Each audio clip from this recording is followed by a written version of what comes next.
ជាក្មេងស្រីស្រុកស្រែក្រីក្រម្នាក់ដែលមិនស័ក្តិសមនឹងអ្នកឡើយពួកយើងគួរតែលែងលះគ្នាយូរហើយឥឡូវខ្ញុំបានយកប្រាក់ចំនួនមកសងវិញហើយខ្ញុំសូមលាសិនហើយអរគុណអ្នកដែលបានជូនខ្ញុំមកដល់ទីក្រុងជីងមី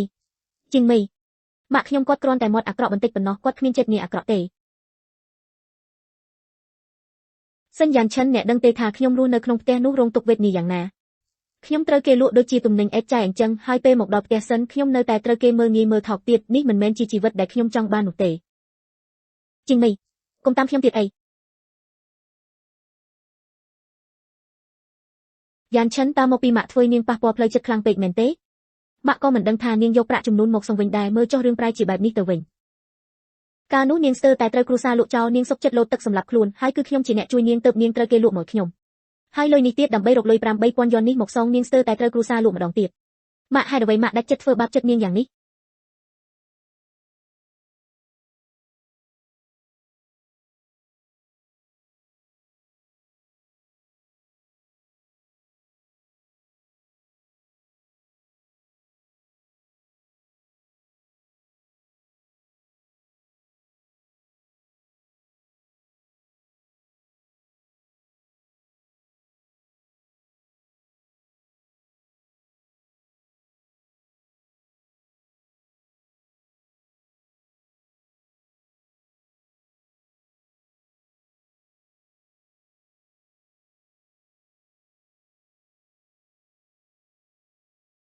គឺម៉ាក់យល់ច្រឡំទេម៉ាក់ស្មានថានាងដូចជាក្មេងស្រីអ្នកស្រែកតៃទៀតដែលមានយកសោចេញមកយកមកលឿន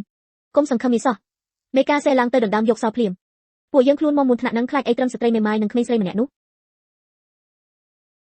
ពួកឯងចង់ធ្វើស្អីហ្នឹងពួកឯងចង់ធ្វើស្អីខ្ញុំគ្មានសោទេតែខ្ញុំមានបាតដៃពីរចង្រាក់ពួកឯងចង់ស៊ីអត់អាក់សេក៏អត់តម្លៃហ៊ានវាអញផងអញប្រុសសាច់ស្រស់ជាមួយឯងបងថ្លៃបងមិនអីទេត្រូវទេពីខ្ញុំមើលបន្តិចមិនអីទេមែនទេបងថ្លៃឈប់សម្ដែងទៅពួកយើងដឹងអស់ហើយថាអញពោះខ្លាញ់ខ្លាយ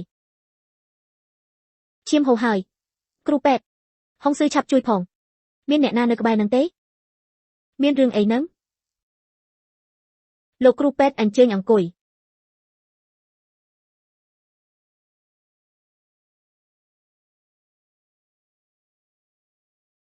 យ៉ាងម៉េចហើយលោកគ្រូពេទ្យ